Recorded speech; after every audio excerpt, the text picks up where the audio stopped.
আল্লাহ নবী সময় বলেছিল, বাবা সালমান, আমি রাসূলুল্লাহ এখানে দাঁড়িয়ে দাঁড়িয়ে দেখতে পাচ্ছি, আল্লাহ পাক আমাকে দেখাতে লেগেছে, বাবা সালমান তুমি যখন ওয়াজ করছিলে তোমার ওয়াজের উপরে আল্লাহ পাক এত খুশি হয়ে গিয়েছে, রাজি হয়ে গিয়েছে। আল্লাহ পাকের আসমানের সমস্ত ফেরেশতা সমস্ত দরজাগুলো খুলে দিয়েছে, আর ওই দরজা দিয়ে সমস্ত ফেরেশতাগণের আগাম একজন দুজন করে পর পর সবাই নেমে আসতে লেগেছে। ও বাবা সালমান, তোমার ওয়াজের মাহফিলে এত পরিমাণে ফেরেশতা নেমে এসেছে, আমি রাসূলুল্লাহ দেখতে পাই এত পরিমাণে ফেরেশতা নেমে এসেছে। তারা নাপতে নাপতে নাপতে নাপতে আল্লাহ পাকের আসমান পর্যন্ত আল্লাহ পাকের ফেরেশতা গিয়ে পৌঁছে গিয়েছে। জোরে বলো, যাও তুমি ওয়াজ করে যাও।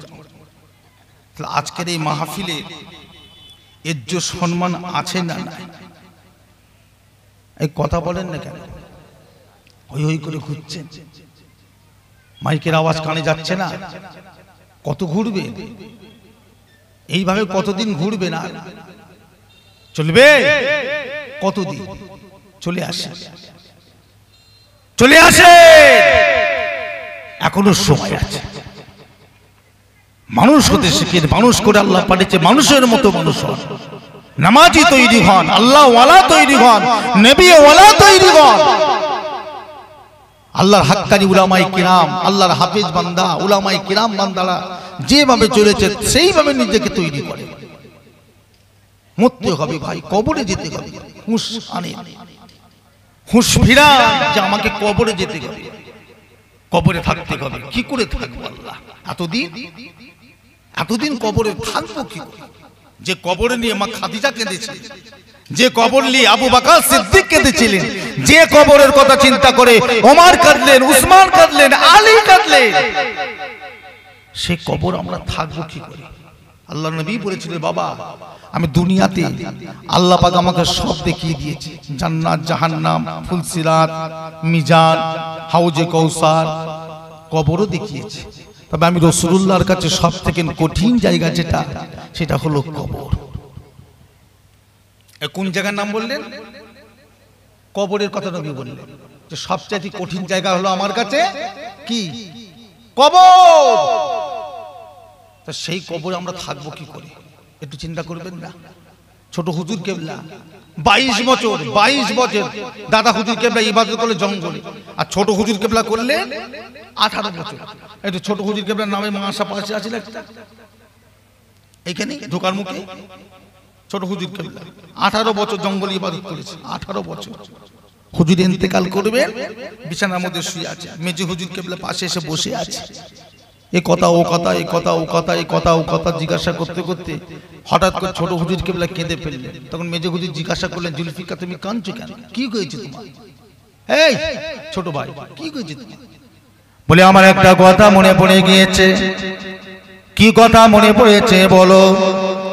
ও আমার মেজে ভাই, আল্লাহ পাক যদি আমাকে এই সময় মওত দিয়ে দেন, আমি যদি মরে যাই, আমি কবরে চলে যাব, সেটা আমার কাছে ভয় নয়। আমার ভয় হলো আল্লাহ পাক আমাকে কি অবস্থায় মওত দেবে।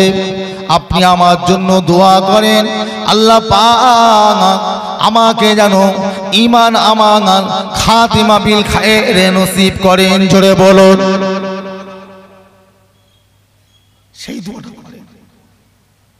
যে মানুষটা 18 বছর জঙ্গলে পড়ে পড়ে পড়ে পড়ে কাঁদলো, আবাবিনের নামাজ, ইশরাকের নামাজ, সালাতুত তাসবিহ নামাজ, চাস্তের নামাজ, তাহাজ্জুদের নামাজ, 5 ওয়াক্ত নামাজ, আল্লাহ জিকির, নবীর জিকির, দরুদ শরীফ, কালিমা শরীফ, যত রকম যা কিছু আছে সব করলো, তার সত্ত্বেও মানুষটা কাঁদছে কিসের জন্য? কিসের জন্য? কবর, ঈমান, আমাল, আল্লাহ। আর আমাদের কোনো চিন্তা নেই, বা কাইলা ঘুরছে করো, কত ঘোরা সব ঘুরে এলাও। তবে মনে রেখো, কারোর বাবার ক্ষমতা নেই বাঁচাবে, কারোর বাবার ক্ষমতা নেই। যে যার কবর নিজেকে নিজেকে সামলে নিতে হবে। নামাজ নেই, রোজা নেই, কিচ্ছু নেই, হই হই করে ঘুরছে, নামাজ নেই। নামাজ পড়তে কি অসুবিধা? নামাজের কথা বললে যেন গায়ে জ্বালা ধরে, এরকম মানুষ আছে না নেই? আছে না নাই? নামাজের কথা বললে গায়ে জ্বালা কেন রে? কতক্ষণ লাগে? 5 মিনিট, 10 মিনিট, 15 মিনিট, তার তো বেশি নয়। সারাদিন হই হই করে ঘুরছো, 5টা মিনিট, 10টা মিনিট, 15টা মিনিট নামাজের জন্য দেওয়া যায় না? নামাজ পড়লে লাভ আছে না নেই? বলে নামাজের মন নেই কেন? কি চাইছেন আপনারা? কি করতে চান? আল্লাহ রসুল বলছে যখন মানুষ নামাজ পড়ে সেজদায় চলে যায়, কপালটা সোজা গিয়ে আমার আল্লাহ পাকের ডাইরেক্ট কদমের উপরে পড়ে যায়। একবার জোরে বলুন না সুবহানাল্লাহ। কোথা পড়ে? আল্লাহ পাকের কুদরতি কদমের উপরে পড়ে। আমরা যখন আল্লাহু আকবার বলি তখন আমার কপালটা পড়লো কোথায়? আল্লাহ পাকের কুদরতি পায়ের উপরে। সেটাও সহ্য হচ্ছে না, সেটাও আপনি চান না। অনেকে বলে আমি কিছু দোয়া দরুদ জানি না, কিভাবে নামাজ পড়বো, কি দিয়ে পড়বো? কেন? কিছু জানা লাগে না তো? মূর্খ মানুষ হলে কি করবে? নামাজ পড়া ছেড়ে দেবে? যা জানে তাই দিয়ে পড়বে? কে বলেছে যে পড়তেই হবে? জানে না কি করবে? জানে না কি করবে? যা জানো তাই দিয়ে পড়ো।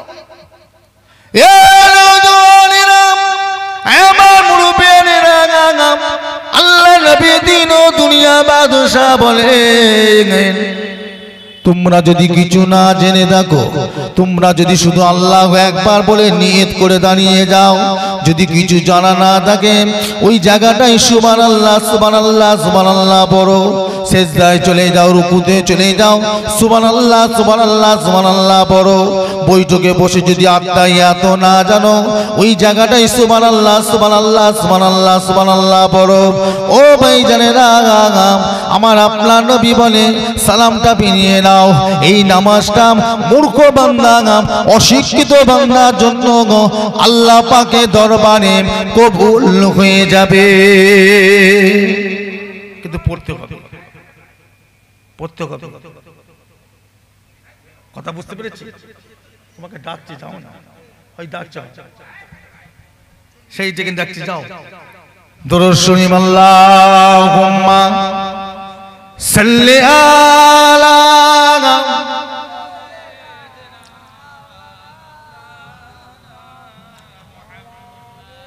ওয়ালা আলি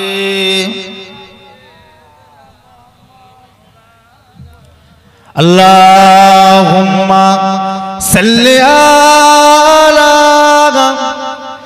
সাইয়্যিদিনা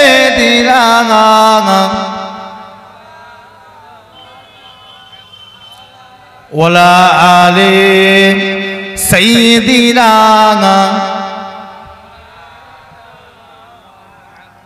রাসূলুল্লাহ হাবিবুল্লাহ নবী পাকের প্রিয় নাম। এই নামেতে দরুদ পড়ে আমার নবীর উম্মতগণ। আল্লাহুম্মা সাল্লি আলা মাওলানা মুহাম্মদ ওয়া আলা আলি সাইয়্যিদিনা। আমার ভাই জানেরা, আমার বাবাজিরা, ভালো হতে শেখেন ভাই, পরিবর্তন হতে শেখেন। পরিবর্তন যারা হয়েছিলেন তাদের দিকে শিক্ষা নেন। আল্লাহর নবী সারাটা জীবন কি করেছে আমাদের জন্য, চোখের পানি ফেলে কেঁদেছে, জিহাদের মাঠে গেছে।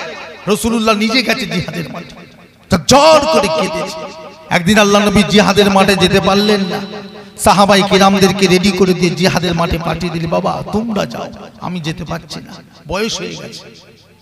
এই শুনছেন, রাসূলুল্লাহর বয়স হয়ে গেছে, আর যেতে পারছে না, জিহাদের মাঠে যাচ্ছেন না। সাহাবারা সব চলে গেলেন, আল্লাহর নবী কয়েকজন সাহাবাকে নিয়ে মদিনার মসজিদে নববী শরীফে চুপ করে বসে আছে। মনটা খারাপ, যেতে পারলাম না, সবাই চলে গেল, আমি আর যেতে পারলাম না, খুব চিন্তিত, কি হবে আল্লাহ। দুটো হাত তুলে দোয়া চাইছে, আল্লাহ আল্লাহ আমার সাহাবাদেরকে আপনি জয়ী করবেন, আল্লাহ আল্লাহ দ্বীনকে জয়ী করবেন, আল্লাহ আল্লাহ ইসলামকে জয়ী করবেন, আল্লাহ। এইভাবে নবী পাক দু হাত তুলে দোয়া চাইছে, জোর করে কাঁদছে। দুহাত্র দোয়া চাইছেন আর কাঁদছেন। কিছুক্ষণ বাদে কাঁদতে কাঁদতে নবী সুবহানাল্লাহ, হঠাৎ দোয়া যাইতে যাইতে সুবহানাল্লাহ, আবার কখন দোয়া যাইতে যাইতে আলহামদুলিল্লাহ, আবার কখন দোয়া যাইতে যাইতে নারে তাকবীর, আবার কখন দোয়া যাইতে যাইতে ইন্না লিল্লাহি ওয়া ইন্না ইলাইহি রাজিউন। সাহাবারা নবী পাকের মুখের দিকে তাকিয়ে তাকিয়ে দেখছে, চিন্তা করছে এরকম করছে কেন নবী, নবী এমন করছে কেন? সুবহানাল্লাহ, আলহামদুলিল্লাহ, নারে তাকবীর, আল্লাহু আকবার, কখন ইন্না লিল্লাহি ওয়া ইন্না ইলাইহি রাজিউন এরকম করছে কেন? ব্যাস সাহাবারা জিজ্ঞাসা করবে, কিন্তু সে মৌকার পাচ্ছে না। কি জিজ্ঞাসা করা যাবে, কি বলবো নবীকে? এইভাবে নবী পাক দোয়া চাইছেন, আর এইভাবে নবী পাক মাঝে মাঝে চিৎকার করে আওয়াজ দিয়ে চাইছে। ব্যাস কিছুক্ষণ বাদে মানাজত শেষ করে আল্লাহ নবী চুপ করে বসে আছে।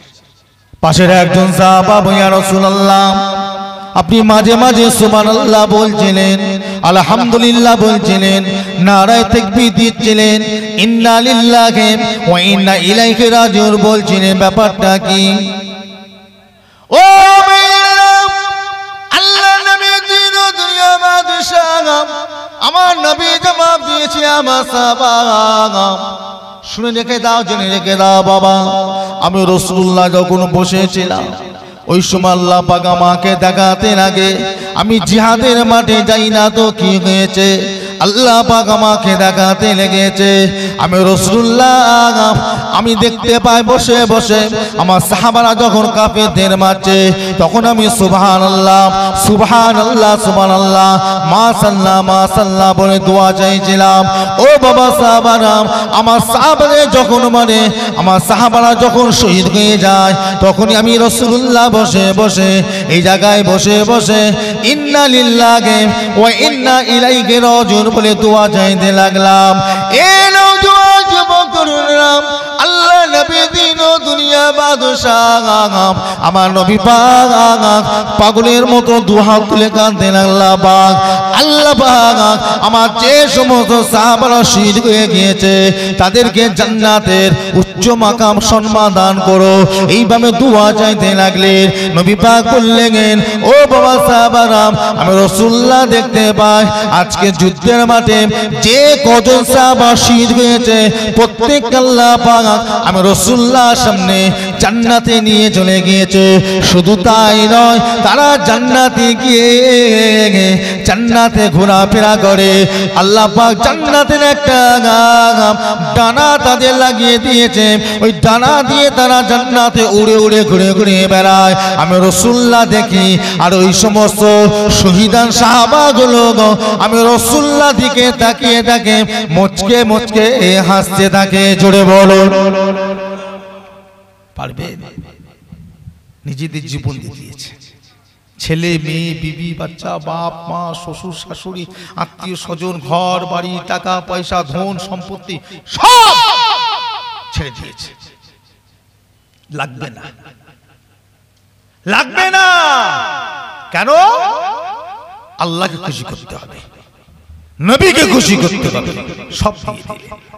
আমার ভাই জানেরা, আমার বাবাজিরা, আমার মুরব্বীরা, আমাদের ছেলেরা বাচ্চারা যুবক তরুণেরা চাই নিজেকে তৈরি করেন। এই শিমুলদার মানুষ ভালো হতে শিখে, পরিবর্তন হতে শিখে, চরিত্রবান হন, আখলাকবান হন, আখলাকে রাসূল তৈরি হন, আখলাকে আউলিয়া হন, হাক্কানি উলামায়ে কিরামদের মতো হন, আল্লাহর নামাজি বান্দা হন। আর 2 মাস বাকি আছে রোজার মাস, 2 মাসও নেই। আজকে তো হয়ে গেল ইংরেজির কত তারিখ? 4, আর ফেব্রুয়ারি মাসের 1 তারিখে রোজা পড়েছে না, 1 তারিখে 1 ফেব্রুয়ারি প্রথম রোজা, আর 2 মাসও বাকি নেই। রোজা রাখার জন্য তৈরি হন। কি রোজা রাখবেন তো নাকি? হ্যাঁ, রোজা রাখবেন তো? সবাই বলে ইনশাআল্লাহ। রোজা মানে কি? রোজা মানে সেই রোজা মানে কি? জ্বালিয়ে দেওয়া। রোজার অর্থ হলো পুড়িয়ে দেওয়া, জ্বালিয়ে দেওয়া, ছাড়খাড় করে দেওয়া, বা শুকনো মাটি বা ঝনঝনে মাটি রোজার অর্থ। অর্থাৎ বান্দা যখন রোজা রাখে তার শরীরটাকে পুরো আল্লাহ কি করে পুড়িয়ে দেয়, জ্বালিয়ে দেয়, ঝনঝনে করে দেয়, শুকনো করে দেয়। অর্থাৎ শরীরে যা গোনা টোনা যা কিছু আছে আল্লাহ সব পুড়িয়ে ছারকার করে দেয়। একবার জোরে বলুন না সুবহানাল্লাহ। পুরো নতুন শুকনো মাটি যেমন ঝনঝন করে না, ওই রকম মাটি তৈরি করে দেয়। রোজা রাখবে, একটা রোজাকে মিস করবেন না। বদর মাঠে 313 জন সাহাবা রোজা রেখে যুদ্ধ করতে গেছিলেন, জানেন তো? রোজা রেখে যুদ্ধ করছেন বদরের মাঠে। 14 জন সাহাবা শহীদ হয়ে গেলেন, 14 জন শহীদ হয়ে গেলেন। আল্লাহর নবী সাহাবারা 14 জন শহীদ হয়ে গেলেন।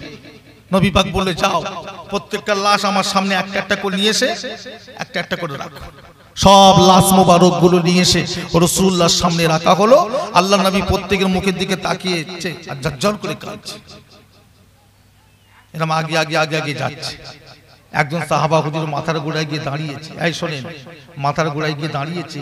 সাহাবা হুজুরের চোখটা বন্ধ ছিল। যেই রাসূলুল্লাহর দিকে তাকিয়েছে মুখের দিকে, সঙ্গে সঙ্গে সাহাবা হুজুরের চোখটা খুলে আল্লাহর নবী চাঁদ মুখের দিকে তাকিয়ে আছে। একবার জোরে বলুন না সুবহানাল্লাহ।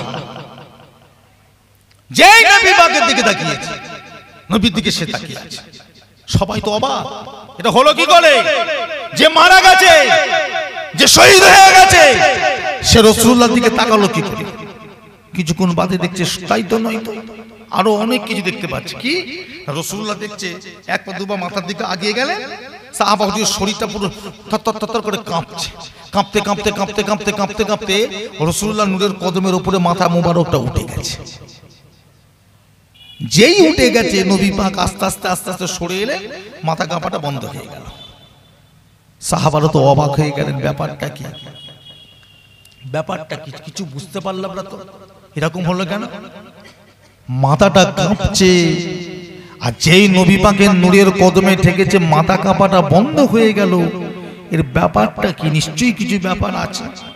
এরকম হলো কেন? বলি ইয়া রাসূলুল্লাহ, হুজুর ব্যাপারটা আমরা বুঝতে পারলাম না, কি ব্যাপার? আল্লাহ নবী বললেন, ও বাবা সাহাবা, বাবারা শুনে রেখে দাও, জেনে রেখে দাও বাবা, আমি রাসূলুল্লাহ যখন ওর পাশে গিয়ে দাঁড়ালাম, ও চোখটা খুলে গেল, আমার দিকে তাকিয়ে তাকিয়ে বলি, ইয়া রাসূলুল্লাহ, হুজুর একবার আমার কাছে আসেন। যত সময় পর্যন্ত আমার মাথাটা আপনার কদমে না ঠেকবে তত সময় পর্যন্ত আমার মরণ হবে না। হুজুর একবার শুনে আসে, আমি রাসূলুল্লাহ যখন ওর মাথার গোড়ায় গিয়ে দাঁড়ালাম, আমি রাসূলুল্লাহ দেখতে পেলাম ও শরীরটা নড়তে নড়তে নড়তে নড়তে আমার কদমে ঠেকে গেল। যখনই কদমে ঠেকে গিয়েছে আমাকে আল্লাহ পাক দেখাতে লাগে হযরতে মালিকুল মউত এসে রূহটাকে কবজ করে নিয়ে চলে গেল। ও বাবা সাহাবা, এর পিছনে একটাই কারণ, অন্য কোনো কারণ নয়। ও যেদিন আমার হাতে হাত দিয়ে কলেমা পড়ে মুসলমান হয়েছিল, ওই দিন আল্লাহর কাছে দোয়া চেয়েছে, আল্লাহ পাক আমার যখন মরণ হবে আমার মরণটা যেন আমার রাসূলুল্লাহর কদমের উপরে হয়। এই দোয়াটা আল্লাহ পাকের দরবারে কবুল হয়ে গিয়েছে। একবার জোরে হবে না? দোয়া চেয়েছে কবুল, যে আমার মওত যেন রাসূলুল্লাহর নূরের কদমের উপরে হয়, আর তাই হলো। সবাই মনে করে যে মারা গেছে, আসলে মারা যায়নি, বেঁচে আছে।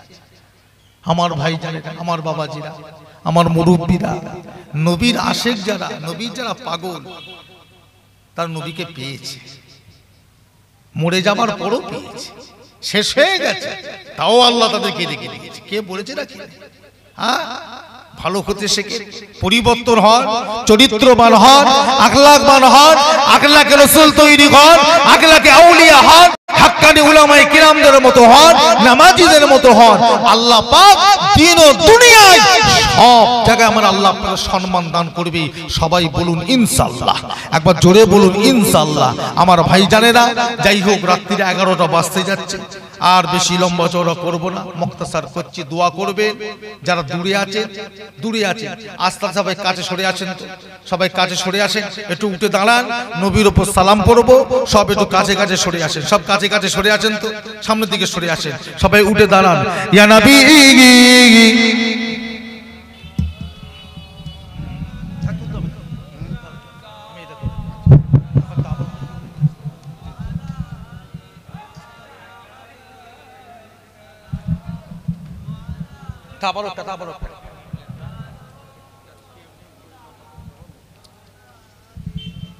যারা যারা বাইরে আছেন ভিতরে চলে আসেন, দোয়া হবে। এই ছেলেরা, যুবকেরা, মুরব্বীরা, যারা যারা বাইরে আছেন সব ভিতরে চলে আসে। সামনে চেয়ারগুলো সব ফাঁকা আছে, ফাঁকাগুলো পূরণ করবেন, সব ভিতরে চলে আসে।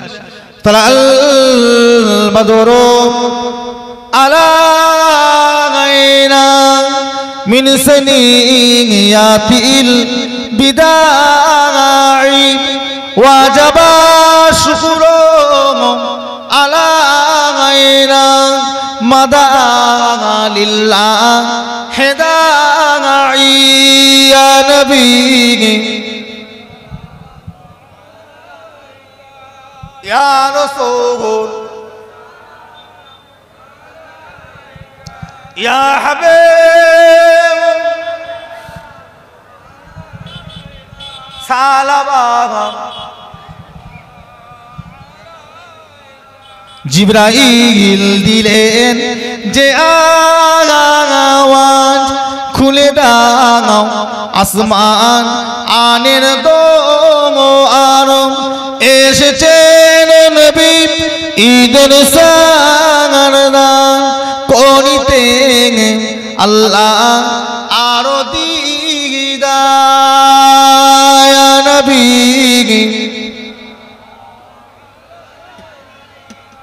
ইয়া রাসূল ইয়া হাবিব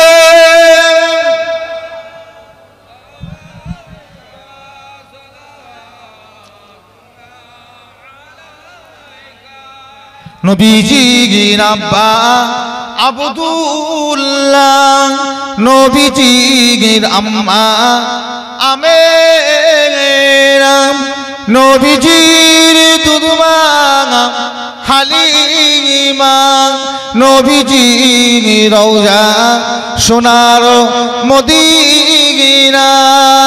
ইয়া নবী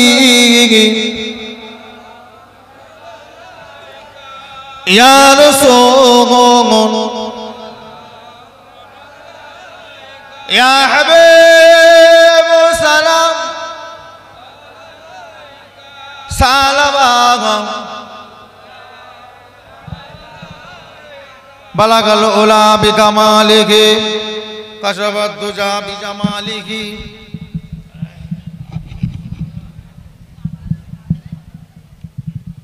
দুরূদ শরীফ আল্লাহুম্মা সাল্লি আলা মাওলানা মুহাম্মাদ ওয়া আলা আলিহি।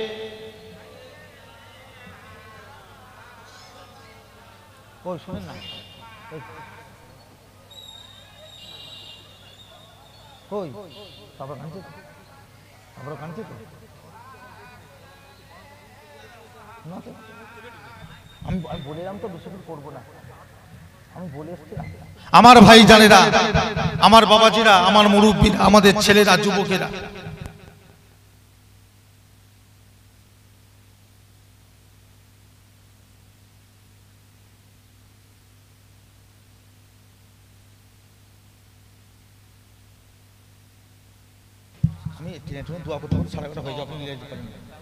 আমার ভাই জানেরা, আমার বাবাজিরা, আমার মুরব্বীরা, আমাদের ছেলেরা, বাচ্চারা, যুবক, নওজোয়ান, তরুণেরা, যাই হোক, কি আপনাদের অসুবিধা হচ্ছে নাকি?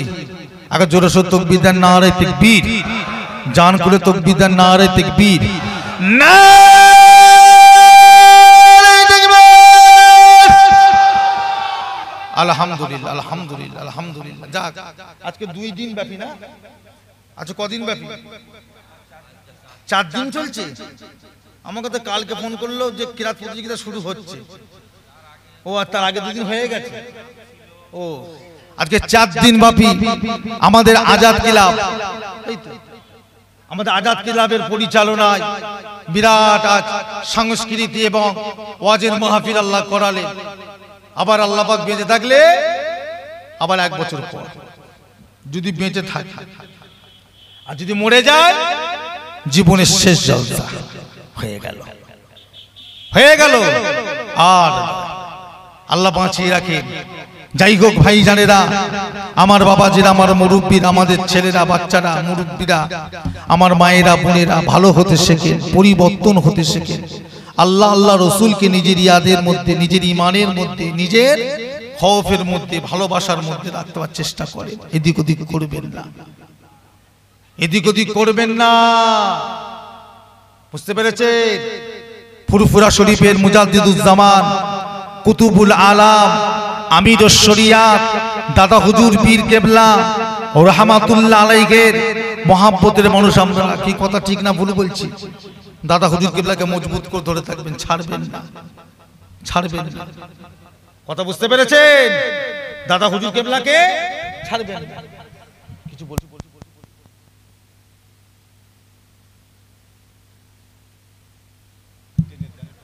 কথা বুঝতে পেরেছে? ছাড়বেন না, খবরদার ছাড়বেন না। যে যা বলছে বলুক, কি যা। অনেকে বলে দেখবেন সিলসিলা সিলসিলা সিলসিলা। সিলসিলা কার বলে না? সিলসিলার বাংলা অর্থ কি ভাই? সিলসিলা কি? এই যে আমরা বলি সিলসিলা, এটা কি ভাষা? একটু কথা বলেন না। ফার্সি ভাষা। সিলসিলা হলো ফার্সি ভাষা।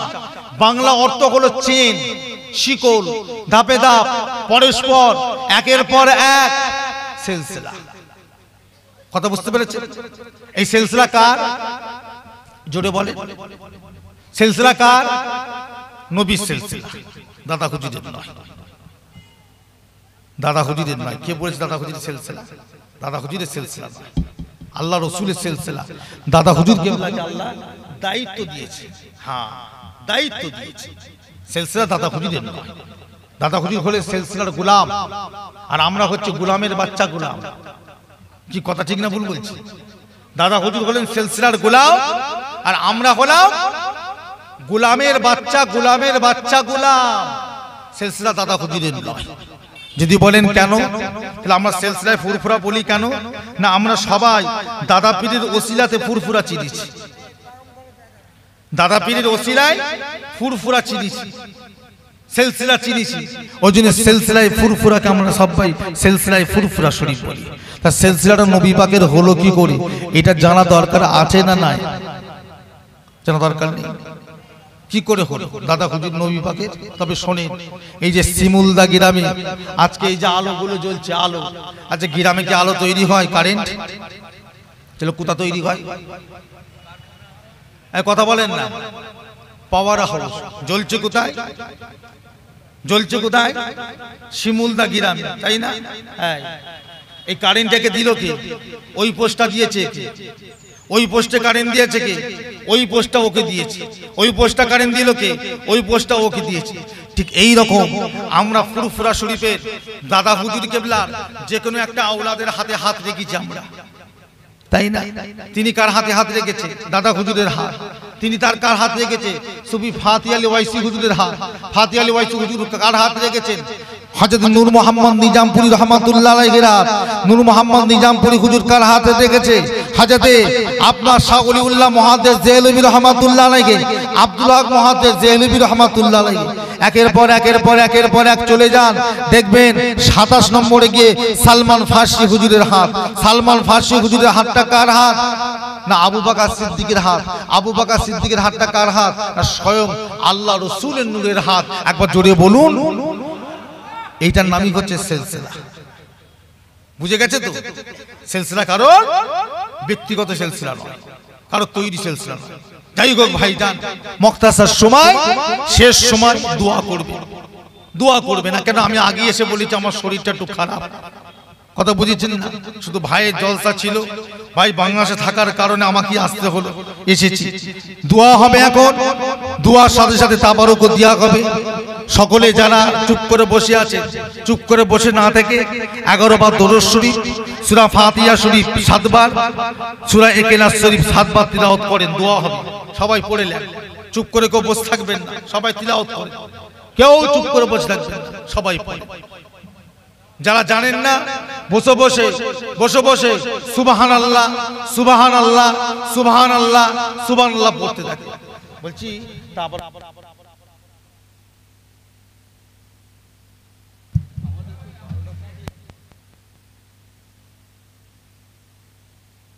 ঠিক আছে বলছি নিয়ে চলে আসেন, ওই জন্য বলছি বিসমিল্লাহ।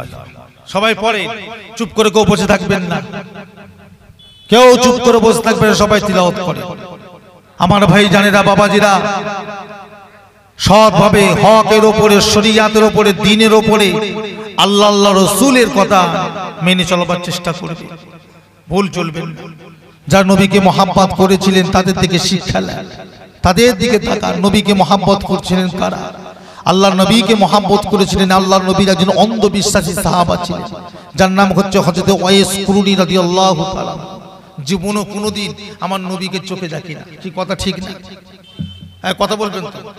জীবনও কোনোদিন দেখেনি ওয়াইস কুরুনি। কিন্তু আল্লাহ নবী ইন্তেকালের সময় ওমর ফারুককে ডাকলেন, বাবা ওমর এদিকে এসো, ইয়া রাসূলুল্লাহ, এই লাও বাবা, এটা তোমার কাছে রেখে দাও, এটা তোমার কাছে রেখে দাও। কি আছে হুজুর? জুব্বা, আমার জামা। কি করব হুজুর? আমি ইন্তেকাল যখন হয়ে যাব, আমি ইন্তেকালের পরে অমুক জায়গায় চলে যাব, ওখানে আমার একটা পাগল আছে গো, যে জীবনে আমাকে দেখেনি কিন্তু মহাব্বত করে, যে জীবনে আমাকে দেখেনি কিন্তু আমাকে মহাব্বত করে। বাবা, তার কাছে গিয়ে আমি রাসূলুল্লাহ তরফ থেকে আমার তোহফা, আমার এই জুব্বাটা একটু পৌঁছে দিও বাবা, আর তাকে একটু বলো আমি তাকে একটু সালাম দিয়েছি, আর এই জুব্বাটা গায়ে দিয়ে যেন আল্লাহর কাছে একটু আমার জন্য দোয়া চাই। জুড়ে বলুন না সুবহানাল্লাহ। জীবনের নবী পাক হায়াতে জীবনে দুজনকে জামা দিয়েছে। কজনকে? দুজনকে। একটা হচ্ছে ওয়াইস কুরুনি, আর একটা কে বলুন তো? জানেন? আল্লাহ নবীর বিবি আমাদের আম্মা জানো খাদিজাতুল কুবরা। রাসূলুল্লাহ মাত্র দুজনকে জামা দিয়েছে, আর কাউকে জামা দেয়নি। হায়াতে জীবনে আল্লাহ নবী মাত্র দুজনকে জামা দিয়েছে, নিজের জামা। একটা ওয়াইস কুরুনি, খাদিজাতুল কুবরা। তা আল্লাহ নবী ওমর ফারুককে দিলেন, যাও জামাটা নিয়ে যে বাড়িতে রেখে দাও, বাড়িতে রেখে দাও। ওয়াইস কুরুনি গিয়ে বাড়িতে রেখে দিলেন জামাটা, এই ওমর ফারুক রেখে দিলেন। কিছুদিন বাদে আল্লাহ নবী ইন্তেকাল হলেন, দুনিয়া থেকে পর্দা নিয়ে ওমর ফারুক জুব্বাটাকে বের করলেন। বের করে চিন্তা করছে আমাকে তো তার কাছে পৌঁছে দিতে হবে, আমাকে তো তার কাছে পৌঁছে দিতে হবে। কিভাবে পৌঁছাবো, কিভাবে নিয়ে যাব, কোন জায়গা তো আমি চিনি না, সঙ্গে কাকে নিয়ে যাওয়া যাবে না, সঙ্গেতে কাকে নেব? খুঁজে খুঁজে খুঁজে গেছে হযরত আলীকে খুঁজে পেলেন। ভাই আলী, আপনি কি একটু যাবেন? আপনি কি একটু যাবেন? কোথায়?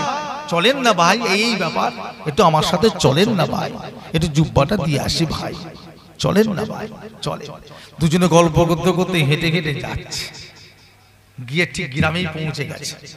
ওই গ্রামে পৌঁছে যাবার পরে এবারে জিজ্ঞাসা করছে, ভাই অমুক নামে কেউ আছে? ভাই অমুক নামে কেউ আছে? ভাই অমুক নামে কেউ আছে? হ্যাঁ আছে। কে আছে? কে আছে? বাড়িটা দেখিয়ে দেন। ওই বাড়িটা দেখা যায়, ওই যে বাড়িটা দেখা যায়, ওই বাড়িটাই। বাড়িটার সামনে গেলে গিয়ে তাকে দরজা বন্ধ করা। শুনবেন, শুনবেন, এই হাদিসটা আমাকে পড়িয়েছিলেন, বলেছিলেন কিতাব পড়ে আমাদের সবার পীর পীর আল্লামা সাইফুদ্দিন সিদ্দিকী মাদ্দাজুল আলী। দরজাটা খুললেন, দরজাটা বন্ধ করা আছে। এই দরজাটা খুললো, কে আছে? দরজাটা ঠুকলেন, দরজাটা খুললেন, দেখ একটা অচেনা পুরুষ। ওমর ফারুক সালাম দিলেন, আসসালামু আলাইকুম। ওয়া আলাইকুম আসসালাম। কে আপনি? কারা? কারা আপনি? কে? কথা বুঝতে পেরেছেন? কে আপনি? বাড়িওয়ালা চুপ করে আছে। ওমর ফারুক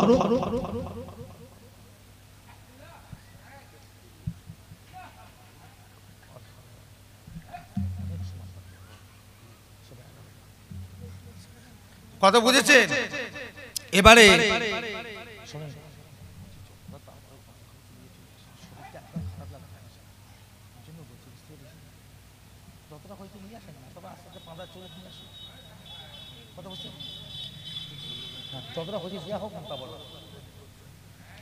হযরত ওমর ফারুক বলেন, ভাই আপনি কে? আপনি কে? বলছে কেন আমাকে চিনতে পারছেন না? বলছেন না। তখন আপনি কে? উনি বলে আপনি কে, ইনি বলে আপনি কে, উনি বলে আপনি কে। তখন বাড়িওয়ালা কি বলছে শুনবেন? বলছে থাক, আর বলতে হবে না, আমি বুঝে গেছি। কি বলছে? আপনাদের গা থেকে এমন একটা খুশবু আসে, ওই খুশবুটা অন্য কারো খুশবু নয়। ওই খুশবুটা যতবার আমার নাকে জাগায় আমি বুঝতে পেরে গেছি খুশবুটা হলো আখিরি জামানার নবীর গায়ের খুশবু। জোরে বলো। কে বলছে? বাড়িওয়ালা। ওমর ফারুককে দেখে চমকে উঠেছে। কি বললেন? আপনি জানলেন কি করে? আমরা তো আপনাকে পরিচয় দিইনি, আপনি বুঝলেন কি করে? কে বললো আপনাকে? চুপ করে আছে। বলছে বলতে হবে না, বলতে হবে না, আমি বুঝে গেছি। ও হযরতে ওমর ফারুককে জিজ্ঞাসা করলেন, ও হযরতে ওমর, একটা কাজ করে, আপনারা কিসের জন্য এসেছেন আমি সবই জানি। রাসূলুল্লাহ যে জিনিসটা আমাকে দিয়েছে আমাকে দিয়ে দেন, আমার হাতে তুলে দেন। মালটাকে তুলে দেওয়া হলো। এইবারে বললেন, আল্লাহ নবী আপনাকে সালাম দিয়েছেন, এই জুব্বাটা পরে আপনাকে নবী পাকের উম্মতের জন্য দোয়া চাইতে বলেছে। এই বলে আল্লাহ রাসূলের যে জুব্বা জামা সামানটা দিয়ে দেওয়া হলো। উনি হাতে নিয়ে নিলেন, হাতে নিয়ে একবার মুখে ঠাকায়, একবার চোখে ঠাকায়, একবার বুকে ঠাকায়, আর হাও হাও করে কাঁদে আর বলে, আল্লাহ আল্লাহ, আমি কি জিনিস পেয়েছি আল্লাহ, জীবনে নবীকে পেলাম না, নবীর জুব্বা পেয়ে গেছি। একবার জোরে বলুন না সুবহানাল্লাহ। নবীকে তো জীবনে পাই, নবীর জুব্বা পেয়েছি। খুব কাঁদছে। ওমর ফারুক বলছে, কাঁদতে হবে না ভাই, সবর করেন। আগে একটা কথা জবাব দেন, আপনি কি কাজ করলেন দুনিয়ায় যে আপনি নবীর জুব্বাটা আপনি পেয়ে গেলেন? কি কাজ করেছে যে নবীর জুব্বাটা আপনারা পেয়ে গেলেন? কি কাজ করেছে সেইটা আমাকে আগে বোঝা, আমাকে বল, ওটা আমাকে আগে বলতে হবে। বুঝে ভাই একটা কথা তবে শুনে রেখে দাও। এক তারিখে হঠাৎ করে আমার কানের মধ্যে একটা আওয়াজ ভেসে এলো, আল্লাহ নবী নাকি উহুদের মাঠে যুদ্ধ করতে গিয়ে দাঁত ভেঙে গিয়েছে, দাঁত মোবারক ভেঙে গিয়েছে। আমি ওটা শোনার পরে সহ্য করতে না পেরে আমায় একটা পাথর দিয়ে মেরে মেরে মেরে মেরে আমার দাঁতগুলোকে আমি ভেঙে দিতে লাগলাম। সব দাঁত ভেঙে দিয়েছি। ভেঙে দিবার পরে বেহুশে জমিনে পড়ে আছে। এখন তার যখন দোয়া হবে তখন, যখন দোয়া হবে তখন। এখন বসো তোমরা। বলছে তখন যখনই কথাটা আমি কানে শুনলাম, তখন একটা পাথর তুলে আমার সব দাঁতগুলোকে মেরে মেরে ভেঙে ফেললাম। ভেঙে ফেলার পরে আমি বেহুশ হয়ে গেছি, অজ্ঞান, আমার কোনো জ্ঞান নেই। জমিনে পড়ে আমি এ মাথা ও মাথা, এ মাথা ও মাথা করছি। আমাকে দেখার মতো, আমার পাশে দাঁড়াবার মতো কেউ ছিল না। আমি বেহুশ। যখন আল্লাহ আমাকে হুঁশ ইনায়েত করলেন, আমি কাঞ্চার বলছি, আল্লাহ আমাকে দেখার মতো কি পৃথিবীতে কেউ নেই? একজনে কেউ আসবে না? এইভাবে কাঁদতে কাঁদতে কাঁদতে কাঁদতে যখন আমি মাথার দিকে তাকালাম, দেখি আমাকে সান্ত্বনা দিবার জন্য আমার আল্লাহ আমার নবীকে পাঠিয়ে দিয়েছে। একবার জোরে বলবেন না, আমার নবী এসে গেছে। চিন্তা করেন, জীবনে কোনোদিন নবীকে দেখে না, কিন্তু নবীর ভালোবাসা পেয়ে গেছে, নবীকে পেয়ে গেছে। আমার ভাই জানেন, আমার বাবাজিরা, আমার মুরব্বীরা, যাই হোক দোয়া হবে এবারে। যে যা তিলাওয়াত করলেন সবাই আমাকে হাওলা করেন, সকলে একটু তওবা পড়েন আমার সাথে, সবাই পড়ুন। বিসমিল্লাহির রহমানির রহিম। আয় আল্লাহ তাআলা, আমি তামাম গুনাহ হইতে তওবা করিতেছি। আস্তাগফিরুল্লাহ রব্বি মিন কুল্লি যামবি ওয়া আতুবু ইলাইহি। আশহাদু আল্লা ইলাহা ইল্লাল্লাহ ওয়া আশহাদু আন্না মুহাম্মাদান আবদুহু ওয়া রাসূলুহু। লা ইলাহা ইল্লাল্লাহ মুহাম্মাদুর রাসূলুল্লাহ সাল্লাল্লাহু আলাইহি ওয়াসাল্লাম। যে যারা পড়লে সবাই আমাকে হাওলা করেন। এটা আবার দিয়ে শুরু করে দেন।